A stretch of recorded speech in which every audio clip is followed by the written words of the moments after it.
Dans l'univers des berlines compactes au fort tempérament, il y a depuis quelque temps une véritable course à l'armement de puissance et de performance. Le constructeur espagnol SEAT, très joueur, participe activement à ce véritable concours de bombinettes. Avec pas moins de 310 chevaux, cette édition limitée possède tous les ingrédients pour satisfaire les aficionados de la marque.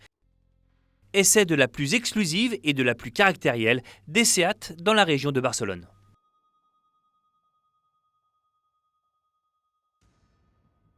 Viril mais correct, c'est probablement la définition qui colle le mieux à cette Leon Cupra R. Sans trop en faire, on sait que cette berline compacte a quelque chose de bestial. Une force tranquille, trahie par sa couleur gris mat et les différents éléments de couleur cuivre. Un traitement cuivré donc plutôt original que l'on retrouve sur les logos de calandre, les jantes de 19 pouces et les coques de rétroviseur. Autre singularité, l'ajout d'éléments en carbone sur l'impressionnante et exposée lame avant, l'extracteur arrière et le becquet de toit. Les ailes élargies et le nouveau bouclier affirment une allure bodybuildée. Une chose est certaine, cette Cupra R a du caractère, même à l'arrêt. Cette version R de la Cupra reçoit un traitement spécifique dans l'habitacle. On commence par des inserts ici, couleur bronze mat. Et là, le logo SEAT sur le volant. Les contreportes avec une espèce de tissu plastifié façon carbone, mais également donc de l'Alcantara au niveau des sièges, pommeau et volant, très agréable au toucher, et ça fait vraiment très sport.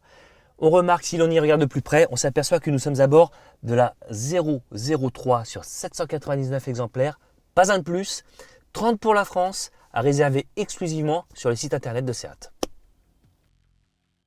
Pour prendre la mesure de cette Leon énervée, nous avons fermé une route typée spéciale de rallye de Catalogne, large et très rapide. Et c'est le pilote maison, Jordi Gené, qui a couru pour la marque en championnat du monde de voitures de tourisme, qui se charge de la démonstration. Ok, on y va? On est parti. Donc route fermée, Cupra R, 310 chevaux sur les roues avant. Et pourtant ça motorise tout le temps. Tout le temps, sans problème. Il y a un virage là. On freine bien et on a beaucoup de stabilité en freinage. On était à combien là sur le virage là? On est arrivé presque 200 à l'heure. Alors il faut quand même rappeler que c'est pas une version 4 roues motrices, hein? Non, R1. non, c'est traction avant, mais tu vois, on ne perd jamais la motricité. On change la direction. C'est une voiture très agile, on change très facile la direction. Alors donc techniquement comment elle a évolué cette voiture? L'idée c'est de faire une voiture qui donne un peu plus de sensation de sportivité. Alors on a décidé de faire des petits changements. La voiture est plus large, elle est 2 cm. Ah oui. Aussi il n'a plus de carrossage devant et derrière. C'est-à-dire que les roues sont plus... Exactement. Mais en plus, on a changé les amortisseurs. Ça ne veut dire pas qu'il est plus rigide, mais il est plus réactif. Surtout quand on arrive au moitié du virage. Comme ici, tu peux accélérer à fond. Facile. C'est incroyable. Autre atout pour cette version R, une aérodynamique retravaillée qui permet à la berline compacte d'augmenter son appui aéro de 30 kg à 200 km/h. Et lorsque l'on met tous ces changements bout à bout, le résultat est tout simplement... C'est spectaculaire. Waouh. Et le freinage, il est impressionnant aussi, dis donc. Les freins sont plus grands aussi. Ouais. Et là, on a gagné en épaisseur et en diamètre. Les boîtes mécaniques, hein? L'idée originale de Cupra, c'est d'avoir une voiture un peu spéciale. Et maintenant, spécial pour moi, c'est une boîte mécanique. Bah surtout avec une voiture qui offre autant de couple, finalement une boîte mécanique, c'est très bien. Oui, exactement. Parce que là, tu es en troisième depuis tout à l'heure. Oui. Et tu relances. Et puis le turbo, il fait un travail extraordinaire aussi, hein. Non, c'est la voiture qui fait ça. Ouais. Waouh. C'est spectaculaire.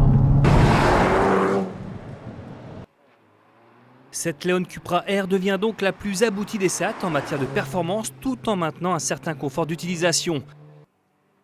310 chevaux avec la boîte manuelle et 300 dans sa version DSG.